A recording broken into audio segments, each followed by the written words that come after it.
Hey, what's up, people of the internet? What you are about to watch is not recorded in the normal Waveform studio or at a normal time or place. It's recorded on a stage in front of a live audience in Austin, Texas at South by Southwest on the Vox stage. First live show ever. First live show we've ever done. It was fun. We tried to involve the audience in some parts of it. We also had some tech news to talk about. Just kind of playing with the format, having some fun with it. We'll be right back to your regularly scheduled programming on Friday, but we figured we'd share this as well so you guys could hear it and enjoy. The trivia question goes crazy. It's a good time. So yeah, I think without any further ado, throw it to South by Southwest versions of ourselves. Take it away.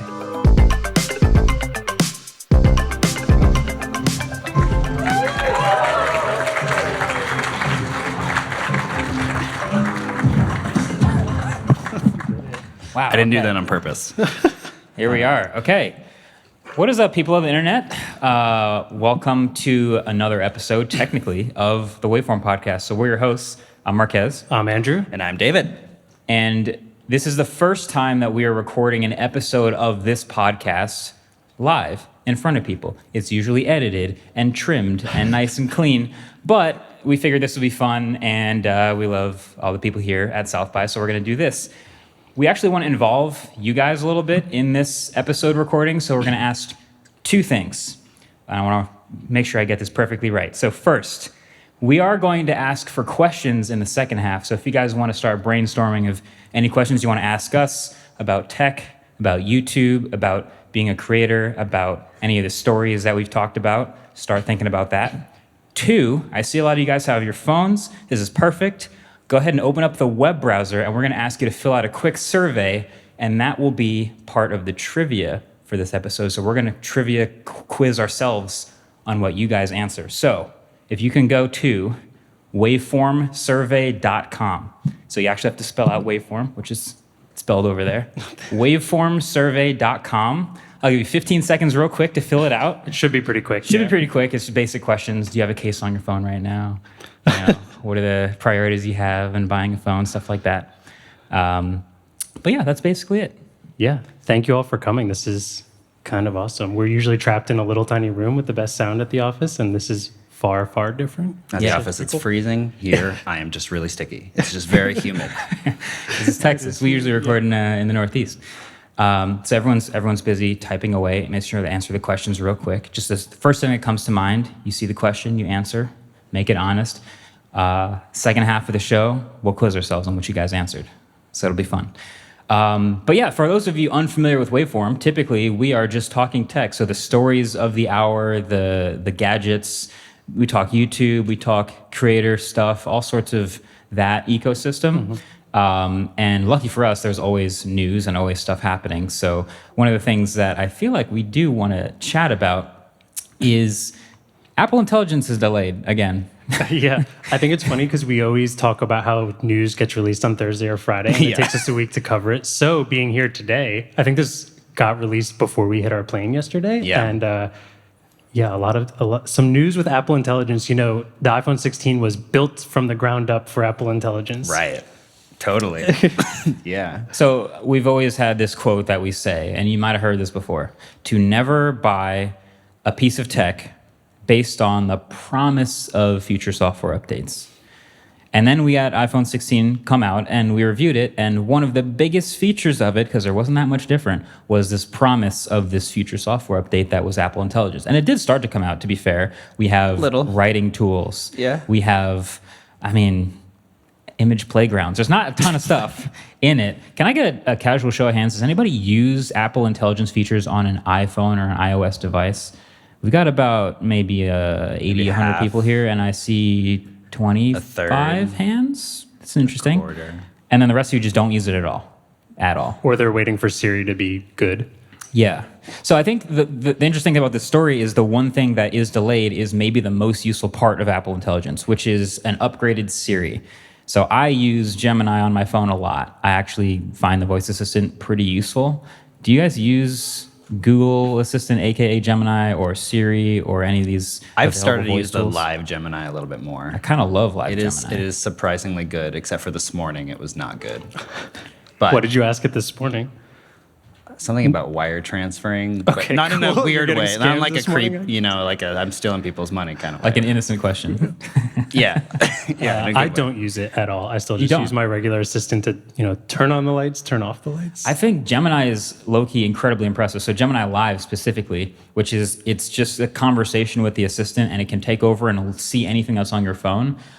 And if you want, it's multimodal and you can let it see your camera feed. And so I can literally open it up right now and point it at the camera. I can point it at this audience and ask it, what do you see? And it'll describe what it sees. Hopefully. Which is maybe not super useful right now because I know what I see, but let's see. Let's see what happens. Ooh. Good noise. So what do you see right now? Okay, I see a large crowd of people in what looks like a conference Large? hall. Are you here for Wow. a specific event? Yeah, this is South by Southwest. What should we do for these people? That's so cool that you're at South by Southwest. Thanks, There man. are tons of things to do there, from film and music festivals to tons of different interactive media events. What are you hoping to experience while you're there? I want to entertain the crowd we're looking at right now. Well, if you want to entertain the crowd, you can start by telling a joke or a funny story. That's Oh. right. Also That's try on doing you, some man. magic tricks or juggling. You can juggle. Can you juggle live on the pod? I didn't bring anything to juggle. But I genuinely use this feature a lot. I pointed it at a YouTube video and asked it, like, are there other things from this creator I should know about? Just random stuff, just to see if it would work. And it almost always works surprisingly well. Yeah. So I find it very, very useful, potentially even underrated. And then the Siri thing is supposed to be at least more able to punch in and do things on your phone and dive into apps and change settings and things like that. And Yeah. that's the useful thing I've been waiting for, and that's the thing that's delayed. So now Apple Intelligence kind of has this weak reputation where nobody uses it or cares about it that much. Yeah, the news said that they are going to release it by the end of the year, I This year? believe. They or made an within a year, they said. They made an official announcement. They said they've been working on a more personalized Siri, giving it more awareness of your personal context, as well as the ability to take action for you within and across your apps. It is going to take us longer than we thought to deliver on these features, and we anticipate rolling them out in the coming year. I was honestly surprised that they even gave a date. Super surprised. But they did the classic Apple thing of 3/4 of it is just saying what they already announced, and Yeah. then a little bit of and maybe you'll get the thing that we told you we would get. So, Okay, so taking action for you within and across your apps. I think that part could be cool. that's Yeah. like the Rabbit R1 killer whole Taking thing. action. That's the whole thing. Because Yeah. if you don't have as many APIs and on all these apps anymore, because they're all closing down their APIs, if you can just have your assistant do stuff for you, Yeah. yeah, I'm so tempted to ask one of the questions that we didn't put in the survey. Should I ask it? call me an Uber. I'm scared of what it is. No, I man. want to Go try for it. I just want to ask it. Okay, so AI assistants being able to take action is kind of a cool idea, right? Maybe if you even had a piece of hardware that's dedicated to an AI assistant that can take action for you and it's just always available. Maybe it's attached to you or something. Maybe it's magnetically. What if it had a always- projector? And yeah, that would be kind of interesting. And Did then anybody here buy a Humane Pin is what I'm trying to ask. One hand. We got one. one Nice. hand. Did we make, you said Okay. what? Oh, he also returned it. You returned it? Yeah, same. Good for you. Yeah. Same. Yeah. That's interesting. I think Well- my bet was going to be 3 or 4. Yeah. At least you don't work at HP now, so. Yeah. No, but the idea is cool though still. So AI assistants taking action for you. I think Siri has this enormously high ceiling and potential for people who don't really use AI that much to use AI and get real value out of it and understand that it's useful and beneficial, and that would be cool. Yeah. And that's the thing that's delayed. That's why it's sad news. Can I take a little mini poll? Yeah. Does anyone here use Genmoji? Gen We got okay. 7 or 8 hands. Cool. I think I've proven a point. I've used Genmoji once, and it was while I was making my video explaining what it is. So I have one Genmoji. if you've noticed, they've changed all of the billboards in Manhattan that used to say "Hello Apple Intelligence" to Genmoji it. Wow. So So the I- writing tools just get no love. I mean, the writing tools are. The they're iPhone such a- 16 is now the Genmoji phone. That's right. There we go. So we were kind of expecting this in iOS 18.4, which now the developer Which is now beta out, which now supports RCS on Google Fi. you were yes. expecting a clap there, I think. But Come on, let's go. Yes. Yeah. Yes. Thank That's you, the Ellis. exciting news. Thank you, Ellis. I think, with getting this announcement, is it safe to say we're not getting it even in iOS 18 and potentially iOS That's 19. a big question. I mean, it would be a big move if they just dropped it in iOS 19 in June. A big move? Yeah, I mean, it would be funny. It would be funny if DubDub Yeah. just re-announced everything that they announced at last DubDub. Oh yeah, I agree. Yeah, so Dub is going to be summer, right? So the summer is when we get... it's not even that far away. Yeah, June. Yeah, it's not that far away. And so we'll get a bunch of iOS updates, and we'll get maybe some early betas, and maybe we'll see some previews of how that stuff's going to work. Are we Again? even excited Yeah, for didn't it we see anymore? that already? Yeah, we've seen almost everything we're expecting to come out. Yeah, unless it just comes out at DubDub. Yeah. Yeah. I don't think so. Gurman, though, even went so far to say that people within the Apple AI division believe work towards Siri might need to be scrapped and rebuilt completely because of how poorly it's been working. What is this? That's bad. That's not a great look, It takes some time to make things, and which they're finding out right now. yeah, And if it's going to take that much time to remake, I guess you learn from it, right? But yeah. Well, yeah, but I guess my question to you all is, do we see the new series features in 2025?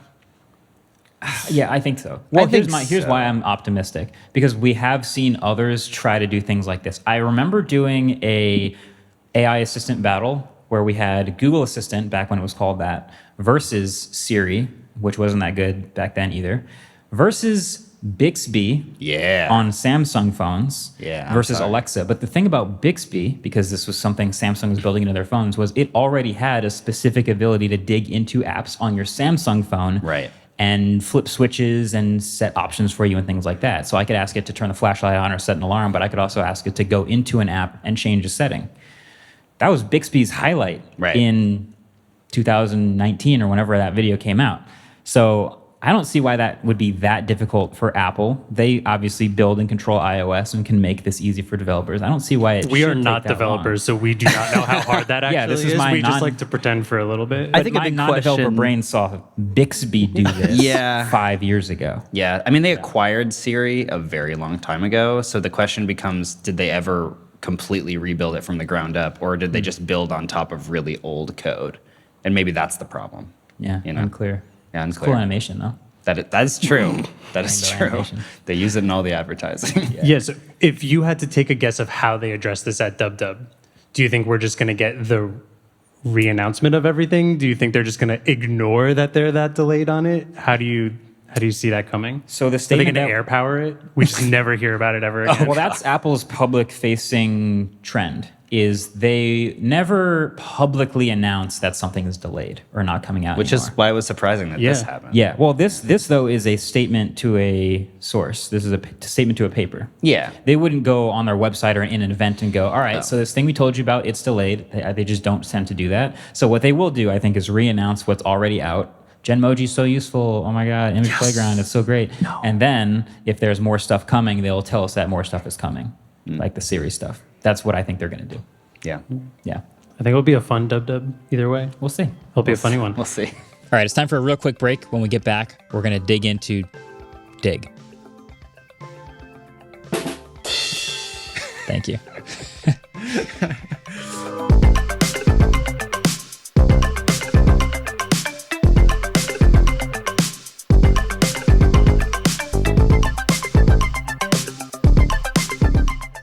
Support for the show comes from Smartsheet. Did you know that there is one human experience more universal than death and taxes? What do you think that is? Take a guess. Okay, I'll tell you. It's creativity. I know, you're probably thinking, yeah, right, I'm not that creative. Or maybe you're thinking, well, I am creative, but I just have so much trouble tapping into my creativity. And in that, my friend, you are not alone. Because perhaps there is actually one more thing as universal as death and taxes and creativity, and that's distraction.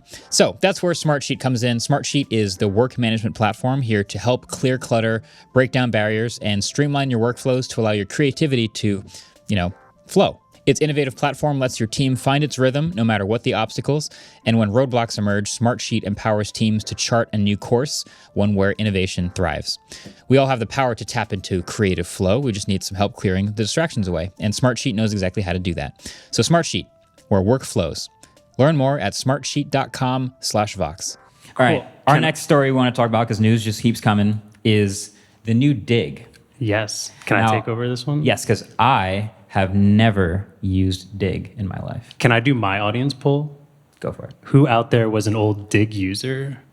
Cool. All right. And did you all do the migration to Reddit in the process? Okay, cool. I was on Reddit and I remember the like great Digg migration. It was kind of like the Digg refugees on Reddit. It was back when Reddit was fun, which it has not been lately. Yeah. But within the last week, we got an announcement that Digg is being updated and Purchased. they purchased it. We actually Adam and I this morning looked back. So the Digg Nation podcast has come back. They, about 6 months ago, started redoing it. I think the previous episode before that was 13 years ago. So it's been a while. One of the first things they said in the opening was, if you go to Digg right now, it's a 503.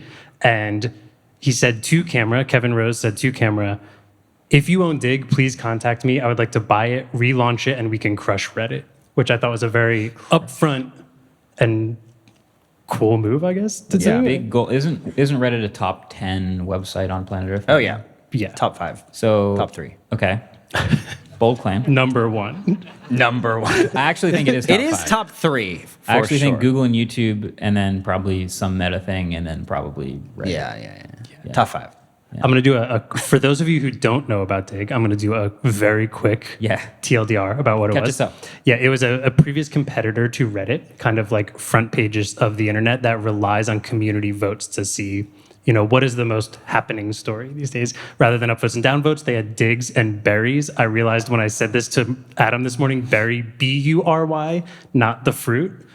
So that was your way of going up or down. Yeah. When you're digging, aren't you like you're burying something, right? No, I'm with I've you. never thought of it. You're quite not like that. digging I thought up. the same thing. I thought the same thing. Yeah. Sorry, I just That's okay. they should have thought about that before they named the should have. platform. Maybe that's why it went away. But so back then there was certainly like this kind of sibling rivalry between if you were on Reddit or if you were on Digg. I know you were. I started Reddit like 2011, and I just kept telling people about it constantly. They just didn't care, but they fair. care now. They do. Well, So I was a trendsetter. you were. You're always a trendsetter, Thank David. you, Thank you Andrew. very much. I appreciate that. But it wasn't just between users that kind of had this rivalry. There's actually an email in 2005 of Alexis Ohanian emailing Steve Huffman saying, "Meet the enemy," with a link to Digg.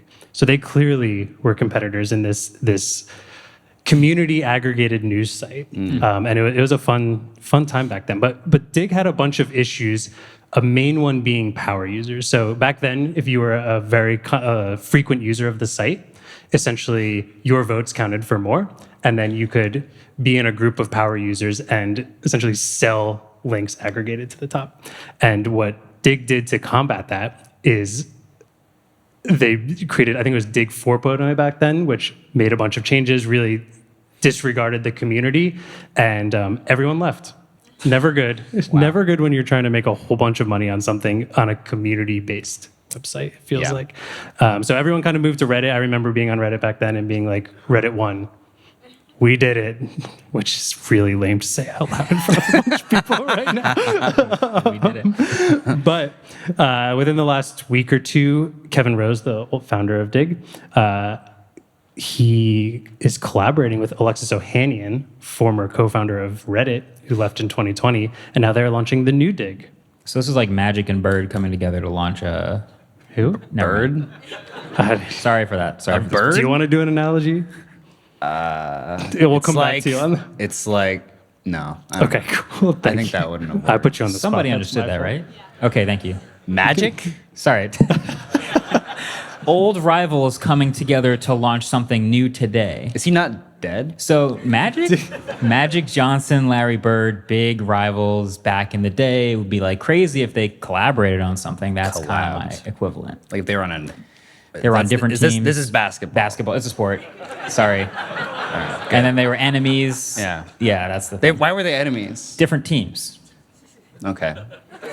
What about that new kid that everyone's into? Michael Jordan. No, the trade thing that you guys are trying to Oh, This explain. is new. Yeah, sorry. I'm back in like old school basketball, but that is also basketball.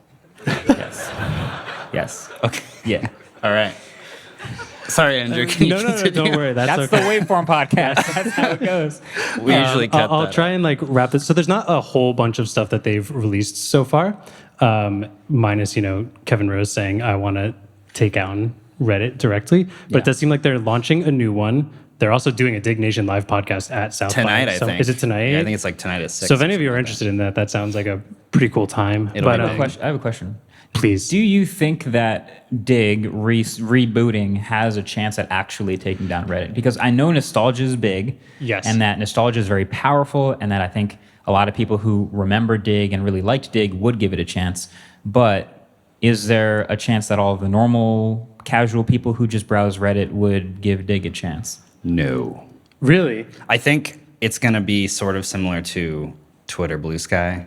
I think we're just going to get all these kind of like smaller communities that start growing. And I think there will be a growing Digg community, but I don't think it's going to be a mass migration event like happened when Digg died and Reddit was born.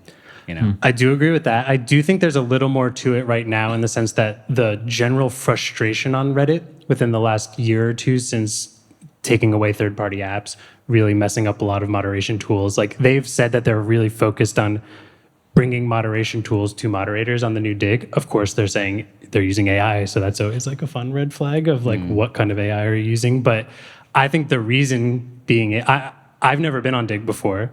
But as a I really don't want to call myself a Redditor. You can say it. So like as someone who uses Reddit sometimes, I'm excited for Digg just because of how much I feel like they've messed it up in the last year or two. Yeah, it feels like they saw a lot of opportunity with things that Reddit did wrong, and they put those things all on a whiteboard, and they said, if we do that, then people will switch to our thing. Agreed. And then we eat Reddit's lunch. Maybe that's the way they thought about it. Does the narwhal bacon? Oh my goodness. That's a Reddit. 2011 reference, was a really cringe time. There was a lot of cringe stuff out there, They're early internet days. including me. I'm rooting for competition. That's how I'll put it. I Like agree. Reddit is huge. Yeah. Competition hopefully makes Reddit do more good things for moderators, for communities, for third-party apps and users.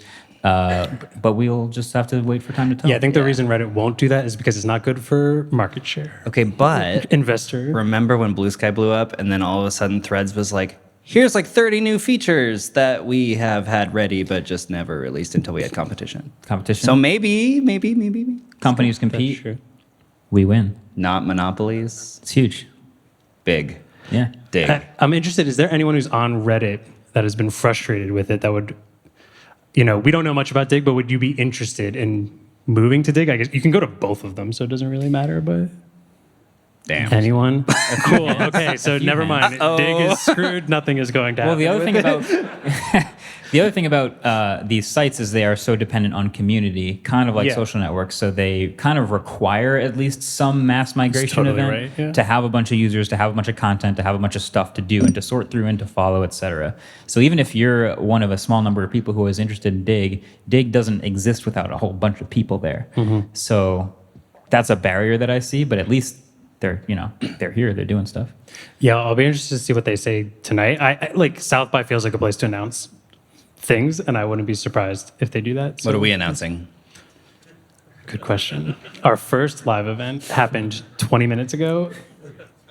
That didn't do very well. Cool. Let's move on. I have one more quick question before we get to audience Q&A, which hopefully there's some people interested in asking questions. Yeah. This is our first time at South by.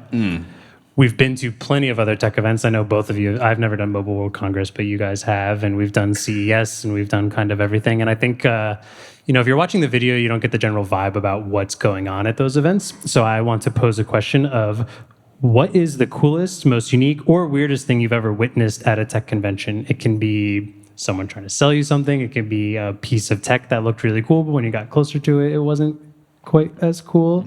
Or it could be one of the coolest things you've ever seen, and you wonder where it went. I have a thing that came to mind that's probably not where you were thinking, but it works for me. I've only been to Mobile World Congress once. This year, by the way, was really interesting. Yeah. A lot of stuff happened there. But it's in Barcelona. It's every year.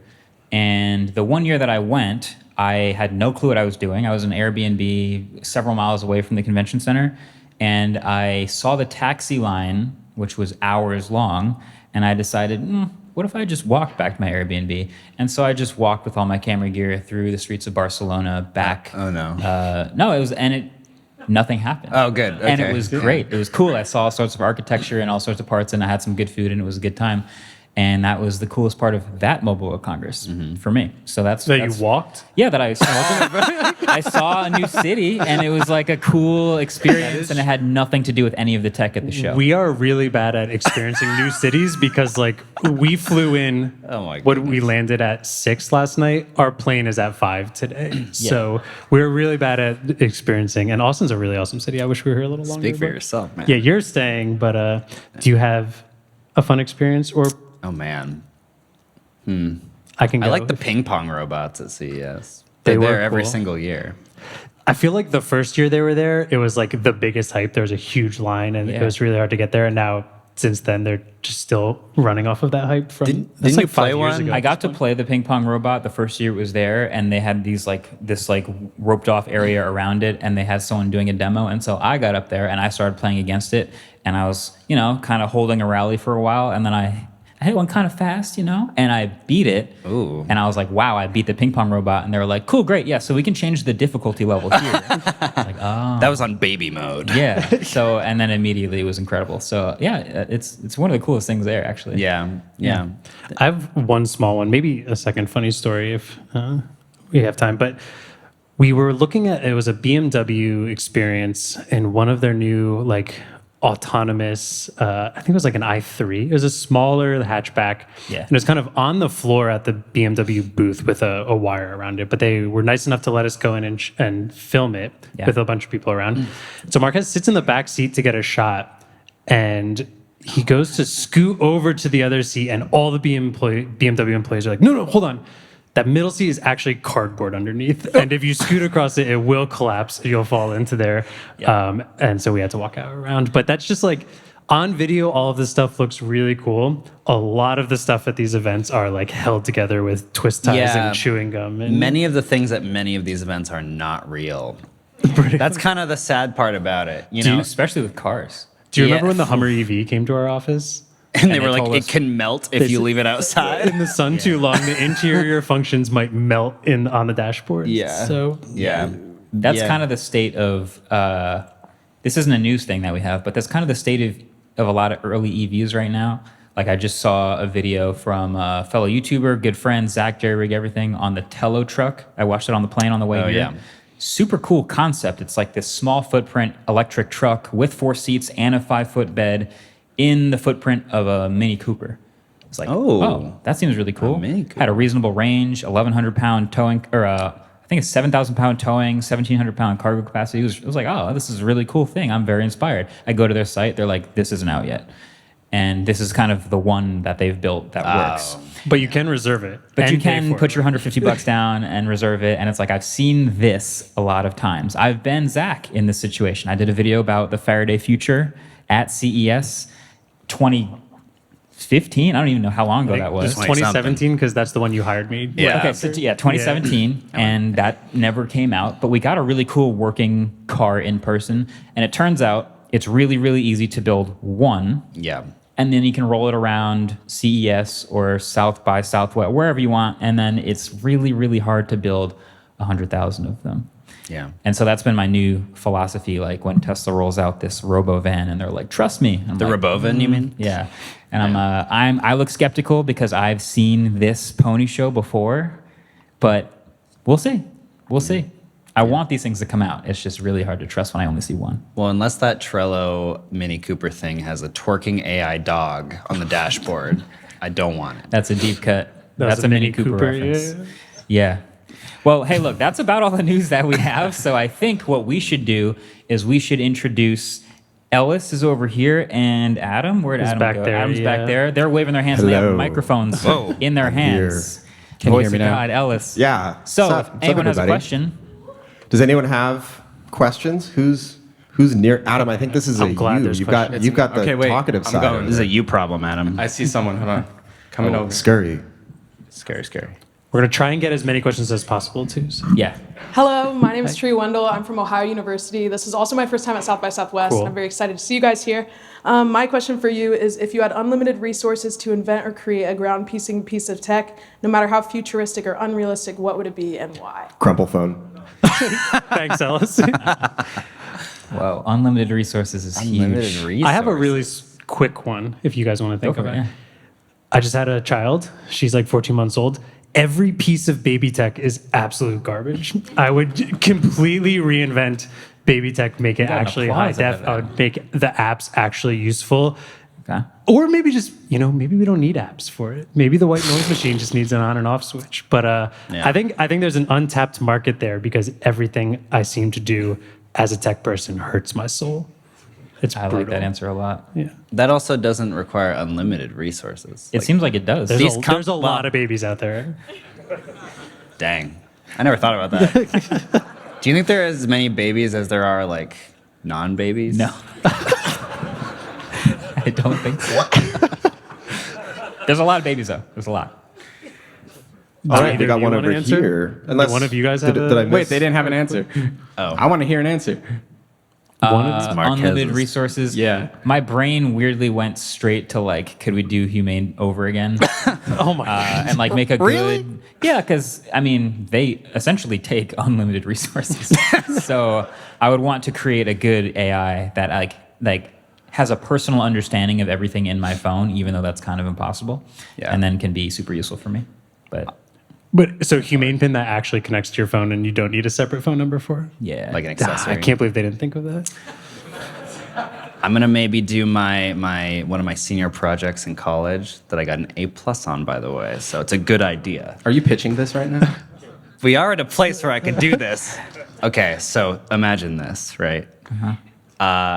So it's an ISP, but for people's homes, okay? And it's called Wi-Fi. This is already all built out. It's called Wi-Fi. So it's Wi-Fi, obviously.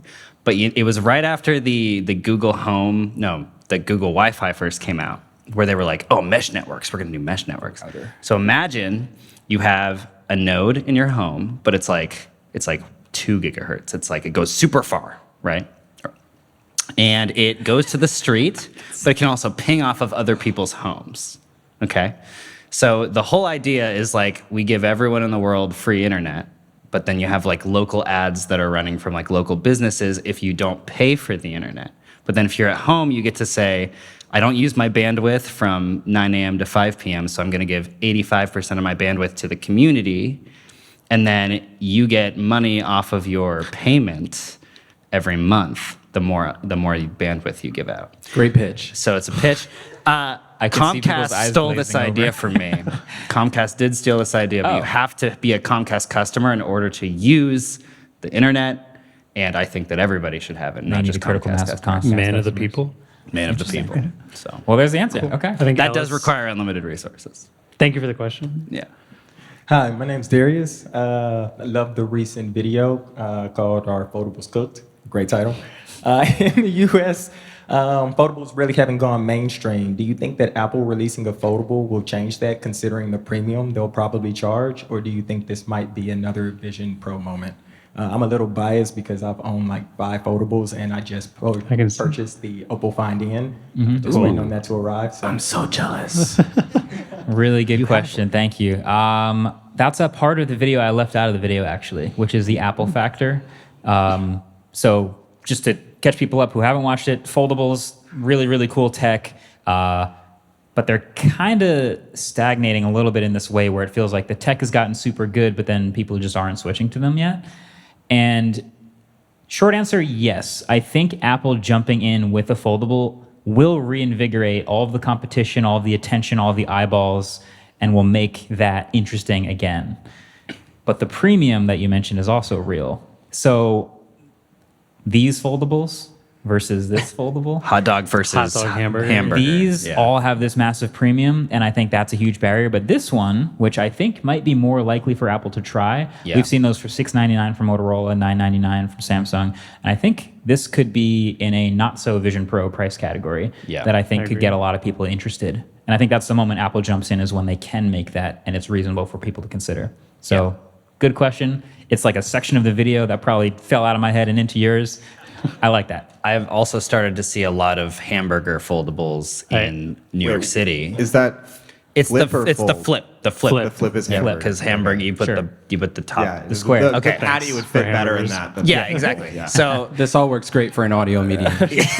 yeah. It's our specialty. I'll just do that. Okay, so yeah, I've seen a lot of them on the subway. The category's growing, and that's even on like, non-Apple phones, which in the United States is a very low number. So I think if they release that and it's in that $1,000 category, I think that will be a bigger super cycle than Apple Intelligence. Totally. Would agree. Apple do that? Because right now a 16 Pro Max is $1,200. Would they release one with a folding screen that's less expensive than their It has less existing features. phone? I think it that's a good has to be The most premium more one. expensive. It still doesn't matter as much though. Like the Pro Max is the most popular iPhone in the United States because everyone Fair. just gets a carrier plan and it's like $3 more a month. Yeah. They'll do it. Everyone will buy it. Interesting. Cool. All right. Next question right here. Hey, how's it going, guys? Been following you guys for a long time. Appreciate you guys. Thank you very content. Do you think Apple will ever come out with a touch screen device like a Mac or even the Studio display? Because sometimes you're trying to edit and stuff like that, and it sucks to not be able to just go there. What is it? What's the matte screen called? Why can't I never- Nanotexture? Nanotexture would hate that. No, they have a nanotexture iPad.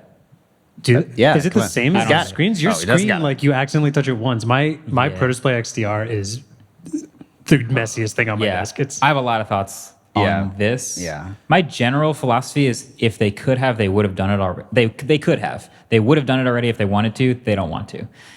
Apple has enough overlapping products that if they gave something like a MacBook Air, for example, a touchscreen, then iPad Pro with a keyboard would be cannibalized a little bit. Like they kind of have to keep these things separate Yeah. enough that a Mac with a touchscreen, as much as we all think it makes intuitive sense, and there are tons of other touchscreen laptops out there, Apple won't do it because in Apple's universe, that's not good for their other stuff. I think it's way more likely that they add a feature on like the iPad that allows you to use it as a drawing tablet mirroring onto your display than it is they release an actual touchscreen Mac. They have these ads all the time where they show somebody who has an iPad and they plug it into a studio display. Yeah. Like, it's a real person that they think exists. That they think they exists. think is the key word there.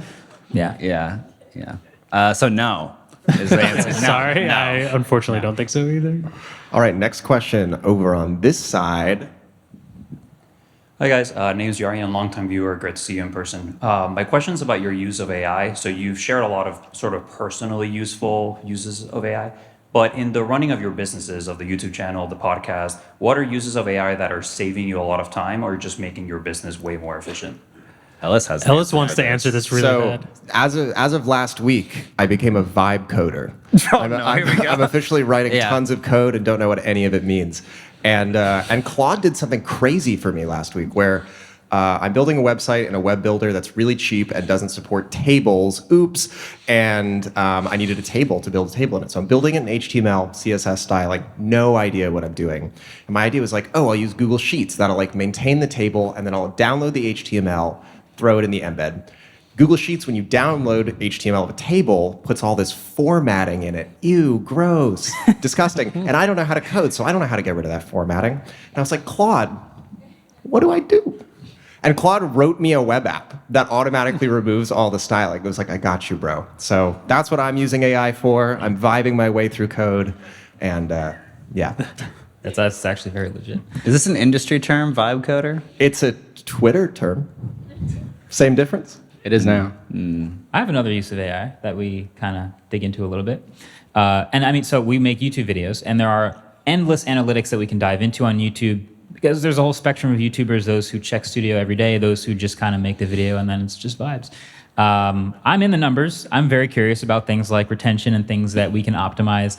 And there are AI tools now that will look at past videos we've made, other outliers from other channels, and things that have worked well on the platform in the past, and suggest versions of that that could work for us. And video making decisions for me have always been a combination of what I think people would watch and what I'm interested in. So I'm sorting through that AI-generated stuff to figure out what sort of overlaps between them. And it's been surprisingly helpful. The most useful use for me is when I'm doing research on something that has like one total source on the internet and it's from a forum from 50 years ago. And just asking it a question that I can take the time to read a math book and dissect how it works, or I can have it tell me in baby talk how it works. And then, that makes a little more sense. And then I read the math book, and then it's a lot easier to understand. So. Also, 50 years ago is not an exaggeration. When we were doing the ICANN episode, we were pulling sources from Usenet posts that had been archived, which were from the early 80s. Yeah, not quite 50 years. That was 50 years ago. It was 40 something. Feel old yet? Damn. Feel old yet? I don't really use AI at all currently, but Adam did use it the other day. We were thinking of a name for a segment in the podcast where we say the best thing and the worst thing of the month in tech, and it came up with the idea crown and clown, which I thought was actually super creative. I could have done that. I don't know. That's why I don't use AI. I have David. That's right. Yeah. You can't spell David without An A AI and a few other letters. Next question over here. I never thought about that. That's pretty good. Hi everyone, my name is Yuri Benedict, and I would like to ask about the podcast. Your YouTube production quality and storytelling is top tier, and I would like to know, how do you translate what you learn doing YouTube video into your podcast? How does one make a great podcast like that? I remember, so when I pitched the podcast to Marques, everyone on YouTube was kind of doing it, and I really wanted to make sure that we did it, in my eyes, correctly. So we went audio first, because in our eyes, and we're still very bad at this, but we wanted to be able to describe things to audio listeners, and we thought we needed to go through the audio version first. So we did that, and I do think we learned a lot. As now that we're on video, we've probably gone back a few steps.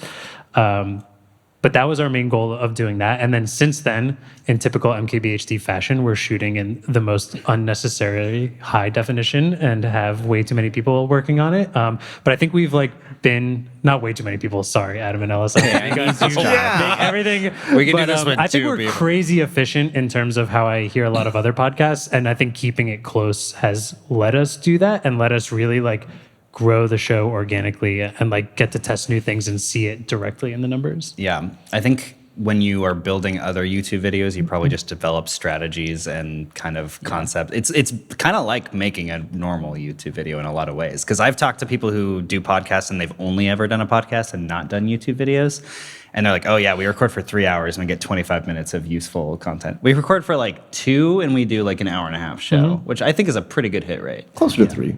It's just the guy who has to edit it every week. Yeah. And in general, I think a lot of the production quality stuff that you see on the main channel, it became the expectation for the main channel. So I think what was interesting was this sort of just chat show format became a void that we opened, and the podcast was a perfect way to fill that. It's still high production for a podcast, but we have these stories and these incredible big pieces that we do on the MKBHD channel, and then we can kind of just chat from that. And it's a different way of doing the same thing. Waveform was originally pitched as I would come into the office and Marques and I would be, hey, did you see this? Hey, did you see that? And we would talk and realize we're an hour and a half into our day and we haven't actually done any work. And we're like, we should record this. So our conversations are so cool. We should just record them. Man, People everyone wants to hear us. Yeah, total ego move on that one. But I think because of that, it's just conversation. We're all friends. And I think it's worked out really well from that. Even though everyone tells us we interrupt each other all the time. But sorry. All right, we'll take one more quick break, but when we come back, many more interesting questions and all of the answers.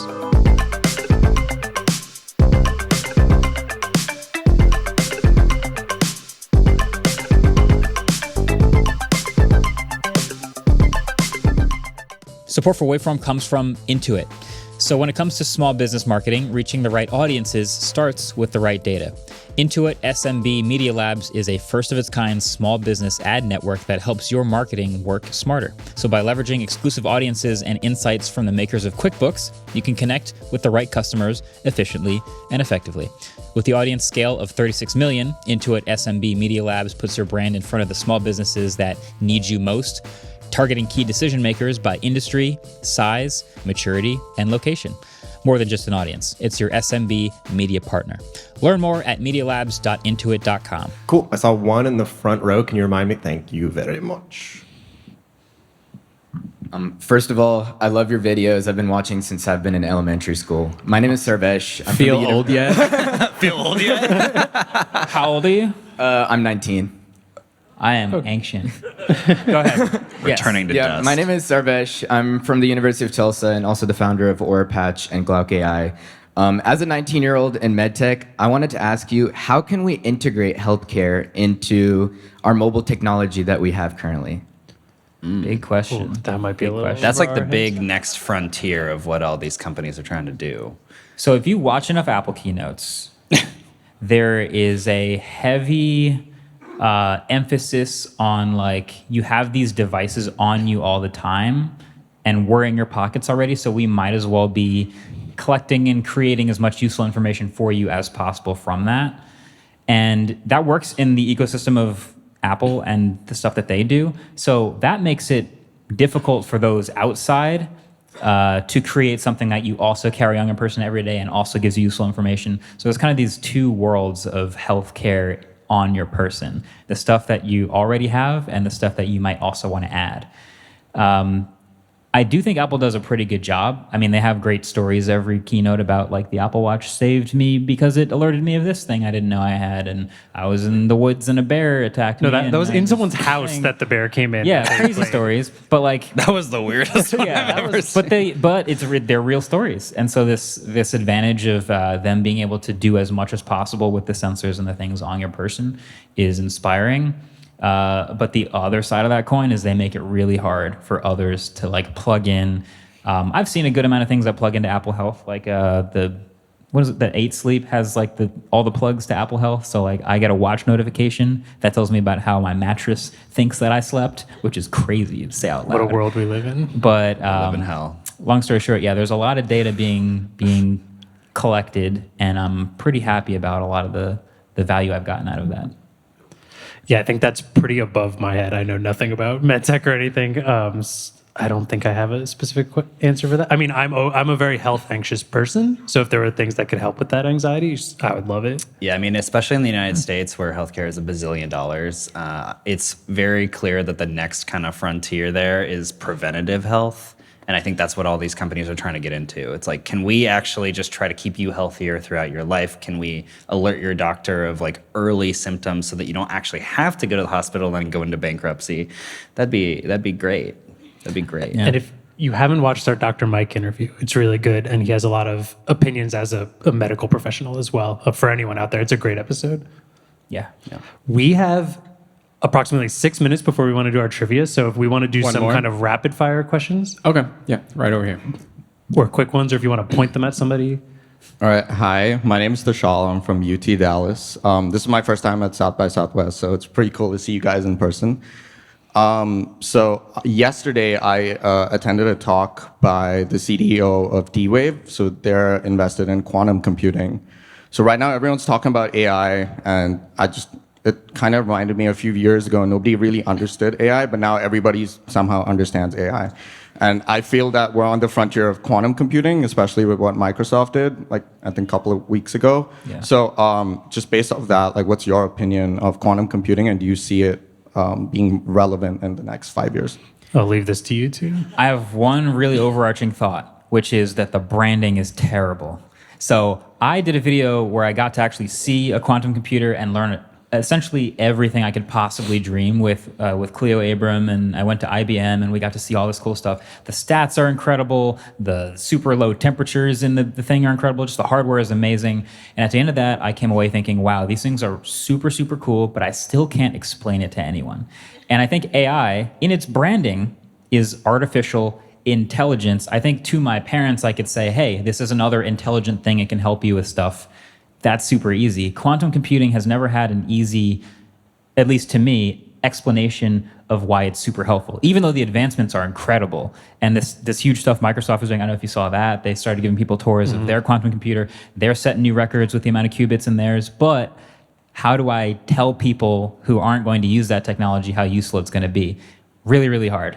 So AI seems like it's the most connected to us. It's in our pockets. It's everywhere. But quantum computing has like a branding problem. They need a market. Yeah. The big question too is like, when is it actually going to be released for scientists or people to actually use? Because I feel like quantum computing's been 5 years away for 50 years. Like I remember reading Wired magazine when I was like 6 years old, and they're like, next year's the year. We're going to change everything. Everything's going to be better. And I know that there are huge advancements being made in this field, and they're like, we're getting up to these insanely high qubit numbers that we didn't have before. But yeah, like Marques said, like, tell me what that's actually useful for, and then also is it like real, or is it? I guess a lot of it is because it's very research. It's not very consumer facing. That was part of what we talked about in the video. Is like it doesn't really touch the end consumer. Like with AI, I keep bringing it back, but like people use AI. Right. With the research and with all the stuff that quantum computers are good at, every time they pass this milestone qubit number, there's some new thing that they've unlocked, that they've been able to do more simulations or be able to compute more things. And that's just for the researchers that are doing that type of stuff. And it's like not consumer facing. Right. Yeah. Right. Last two. Ellis, do you have one? Do we have time? Yeah. We're doing it? Yeah, All right. do two more. You're Rapid on. fire. Let's go. Hey, I'm Pulkit. I work at a privacy tech startup based out of New York called Cloaked. I had a question around AI hardware. What do you think is the final format of AI hardware on body that would win out? Would it have to eventually be baked into a smartwatch or a smartphone, or do you think there is space for a Rabbit R1 or a Humane AI or a Meta Ray-Ban to eventually win out as well? Can I just, are you recording on your glasses Yes, right now? I just I started think with glasses is the answer, and I think you're the exact reason why that makes sense. Yeah. I think there are so many cool ideas of things that seem like naturally they could work. Glasses are obviously one of them. The pin, I'm not against the idea, like a little simple garment that you hopefully can charge up. Like that stuff could be cool, but they are so up against the limit of how much data they can get from your phone. The smartphone is so good that they have all of the data, and they are not letting anyone else touch that much data. So if you're going to make something that lives on someone's body and collects information and is useful to you, it has to do that independent of the smartphone. And that is so hard. So I think Does the it? glasses are well, it can be connected and just be... No, yeah, it can be connected, Okay. but the information that the smartphone has, it's not given up to you. So the glasses stand the best chance, I think. Half of the people in front of me have glasses on. It's like very natural to have glasses. But it is a serious challenge. Yeah, I think the absolute best way to drive adoption of a new technology is to integrate it into an existing piece of hardware that people already use. So AI, for example, on smartwatches, on earbuds, on your phone, they can all sort of interact with each other. Everyone wears, well, a lot of people wear watches. Most people use earbuds. And so just integrating that technology into these existing devices that everyone's using every day already, and then it's like, oh, there's an additional thing you can do with it. A lot easier than saying like, oh, throw your phone in the trash and stick a pin on your chest, man. Everyone loves that, you know. Yeah, tough sell. Yeah, tough Tag sell. us in that video. I want to see it. Last question. Wait, Adam, we got to get this guy up here has been has his hand up. He can the be entire second. time. He can be last question. Else, do you want to get? Yeah. Okay. Wait. Adam can do his, and then we'll do one more. Okay. Do we time? We'll just do it really quick. Okay. I'm Cody from Austin, Texas. I'd love, you spend most of your time reviewing other people's products, but I'm wondering if you had unlimited resources, what kind of technology or product would you want to create and why? Crumple phone. Crumple phone would be sick. I get asked all the time if I would like to make a smartphone, and the answer is always like, well, I mean, that's an insanely competitive market, and I don't have that kind of time. But if I had unlimited resources, I think I would want to make my own ideal phone for myself, which is an exciting idea, but it's really hard. Yeah, we did that question earlier. Kind of, yeah. And nobody would want to buy anything from me anyways. So Yeah, I just said an ISP that doesn't suck, basically. Who was there? There's one more guy right here. up front. Over here. Over I here. see you. I'm coming. Right here. Right here. And then we're going to do trivia. No, Let's we'll get it. Thanks. From London, anyone? Well, shout out. Anyway, so thank you for the last question. Yeah, you spoke a lot about AI and stuff. I just wanted to know for YouTube itself, do you feel like it's going to help the creativity? Because I want to enter that field, just graduate. So just, yeah, do you think it's going to boost creativity or kind of just make the content really similar? So yeah, just a quick fire. Both. Yeah. So I think the trend since I've started making videos online has been that the barrier for entry has gotten lower and lower and lower. So it's easier and easier for anyone with an internet connection to make something, which is awesome. That's exciting. It's made the masses of like tons of YouTube videos being able to come out, super, super cool. What's also happened is the ceiling has gotten higher and higher. And that means that the production value, the amazing stuff you get to see people doing full time has gotten more and more amazing. I'm going to a panel right after this where we're talking about should YouTube creators win traditional awards like Oscars? Like that's how high the ceiling has gotten. And I think AI has been pushing it in both directions. So I think the floor getting lower is like anyone with an internet connection can generate a cool script, can fact check it, can come up with super cool ideas and can start making a YouTube video just like that. And I think using AI as a tool to brainstorm and think of new unique ways to do things and come up with ideas that have never been done before and then how to execute on them and using all these tools to try to make something that's never been made is raising the ceiling more and more. So I think it's both. I'm hopefully using AI to do that one. But I understand that like everyone wants to make YouTube videos, and I think that that's going to be something we see a lot more of with AI too. Yeah, I think it's a combination of there's a lot of AI slop being thrown on YouTube right now, which is really like destroying a lot of the stuff on there. But at the same time, it also makes it so you stand out more if you're actually a good human that is making human content instead of the slop content. So if you're used to seeing slop and then you see something that's actually pretty good, it looks even better. So there's that too. Thanks. Yeah, That's I right. think it's time. Okay, so the last part of what we're going to do here with our final few minutes is we had you all fill out that survey at the beginning. And if you have watched Waveform, you know we like to have a little bit of trivia on the show. So what we're going to do is have Ellis pull up the answers to your trivia questions. I have the answers. And I don't think we have the whiteboards. The one thing we brought for this trip was our whiteboards, and we did not bring them on forgot stage. the whiteboard. So What? Cool. We will just say our answers out loud. We'll say our answers At the same time? We'll each say our answers, and then Ellis will be the judge of who wins the trivia point, who knows this audience the best. Okay, we got to speed through these. We We're have to running out of speed time, through- so yeah, get ready, sorry. boys. Adam, hit it. Adam, hit it. That's right, everybody. Welcome to trivia. All right. We asked everyone in this room, do you have a case on your phone? David, what % Price is Right rules of people in this room have a case on their phone? Price is Right rules? Price is Right rules. 81. Fantastic. Andrew? 95. 95. Marquez? 75. Marquez gets it. It was 80. I'm sorry, David. Wow. Oh my God. I was. You said 81? cannot believe You said 81? Question number 2. What is the number one Delta. feature people in this room look for when buying a smartphone between performance, camera, battery, build quality, and the display? I'm going to go camera. Camera. Battery. You're all wrong. It was performance. Whoa. Wow. What? They're all good. You can buy any phone. All right, question number 3. What was the worst piece of tech released in 2024? I'm going to do as many of these as we got time for. The humane pin. The humane pin. The humane pin, Marquez? Somebody, yeah, it's a humane pin. It's the humane pin by far. But Okay. notable answers We include finally Apple figured- Intelligence and someone put Blue Sky. Didn't like that. Wow. Let's go. Fine. All right. Wait, someone. Wow. Rude. Final question, guys. Yeah. Who had the worst takes on Waveform in 2024? Oh no. No, David didn't know this was a question. Andrew. Andrew? I'll say Andrew. Andrew? I think they said it was me.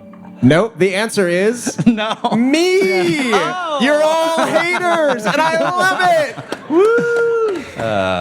We did that pretty. Were there any other questions? That was way faster than I expected. We Do you gave think ourselves more 7. people in here do video or audio?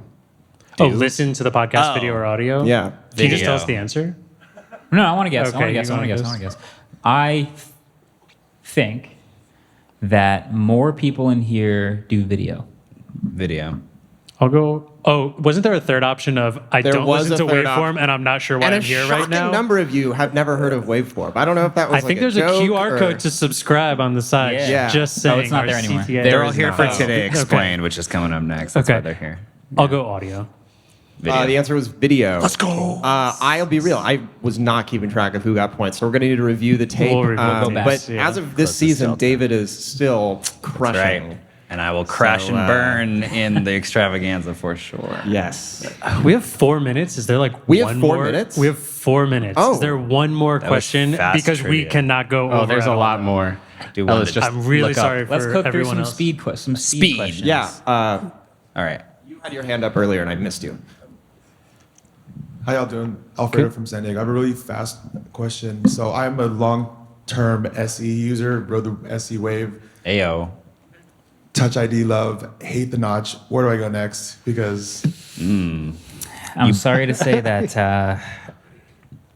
Touch ID is gone. It's going to be gone. And so you might as well go 16E, which is a crazy recommendation. But look, so if you have, it depends on your budget. I could ask you 1,000 questions. But I think in general, now that Touch ID has gone the wayside and like Face ID is a thing, you can healthily go with almost any of the newest 3 iPhones. the breaker was no 0.5 selfie. So Yeah, that's tough. So 16 then? 15. Are you opposed to Android?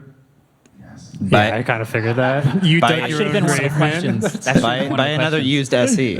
Just go forever. Cool. Another one real quick? Thank you. Yeah. Also, Is 12 Adam mini just still around? bought. Hey, JT in Austin. Marques, going back to your first Tesla Model S, when you did videos, you had a anecdote of being at an intersection, car coming up to you from the back, and you felt your Tesla was moving a little bit, nudging. And so there was other consumers at the time. It seemed like that was kind of a thing that Teslas were able to do. Going back then and what you know now, do you feel like that was a feature that it was doing, or is just a... Well, that was a long time ago. I don't remember exactly if I know. So I'm a fan of like the car having sensors and being able to intervene when it detects something happening, and it has done that in multiple directions and multiple times over the course of my ownership of those cars. So I'm generally a fan of that.